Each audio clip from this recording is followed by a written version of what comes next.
Hey, what's going on, everyone? This is Jaime Trevino. If you notice right now, I'm removing the longest bolts of the camshaft assembly, I'm sorry, I keep on calling main bearing caps, but the camshaft bearing caps. Okay, so the reason why I gotta take out these camshafts is so I can have access to the head bolts. Now again, those front bolts are the longest bolts right there. All the other ones are the same size, a little bit shorter. Okay, now once you take off these caps, you want to make sure you take off these bearing caps with your hands. If you have to tap it to break them loose, you want to make sure you use like a hammer with the rubber head. You don't want to use a metal head. Okay, you don't want to cause any damage to the assembly there. So once you remove all the bolts, again, you can start taking off the caps. Now, what I'm doing here, I'm showing you that they have numbers I1, I2, I3, and I4, and so on. And that's giving you the locations of each cap for the head. Now I'm looking to make sure everything's okay. Just inspecting, usual inspection, make sure everything's all right. And I'm looking right there on the side of the head that you'll see, on the right side of the head, you'll see that there's some ground wires. Make sure that you remove those ground wires and also remove anything else that may be related to that head. However, when you're installing the new head, make sure you reinstall those wires, those ground wires. Very, very important.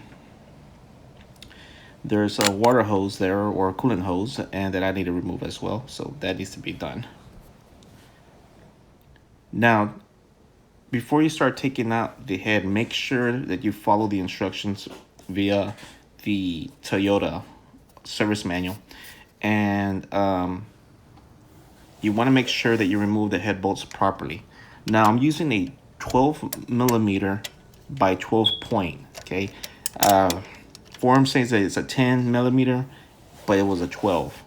So when you follow the instructions, make sure that you break loose the bolts exactly like the way they're supposed to be coming off in a sequential manner.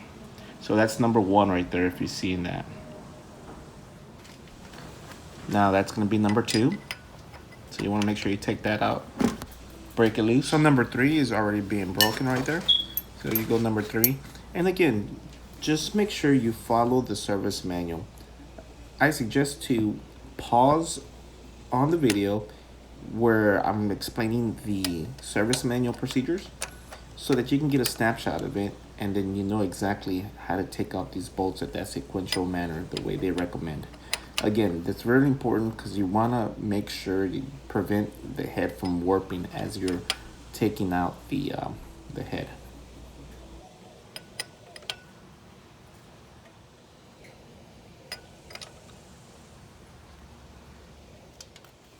So be careful when you're removing the head. Just be gentle with it and make sure that you know, just take your time. You don't want to damage it. It's an aluminum head, so you can scratch it, you can cause a lot of issues. So just be careful. Just take your time. That's what I'm trying to do, and that's why it's taking a little while. I just want to make sure I'm not going to damage the surface underneath that head. Very important that doesn't get damaged. I'm struggling right here. The fuel rail got stuck in one of the studs. So now you'll notice that it's coming out a little bit more easier. And there we go. It's already completely out already.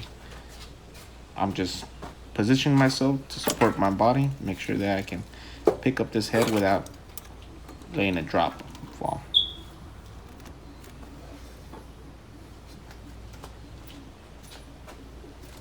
The struggle was a little bit due to the studs in the back of the exhaust ports where it's connecting to the exhaust manifold. So that was a little challenge for me. Other than that, it was smooth. Not a problem at all.